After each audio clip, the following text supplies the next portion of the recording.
ঢাকায় গণ অধিকার পরিষদের সভাপতি নুরুল হক নূরের উপর হামলার প্রতিবাদে দেশের বিভিন্ন স্থানে বিক্ষোভ সমাবেশ হচ্ছে।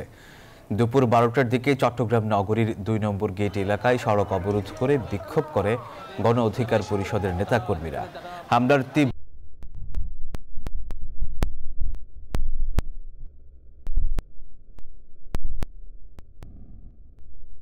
ফ্যাসিবাদ বিরোধী ছাত্র জনতা। কুমিল্লায় ঢাকা চট্টগ্রাম মহাসড়ক অবরোধ করে বিক্ষোভ করেছেন গণ অধিকার পরিষদের নেতাকর্মীরা।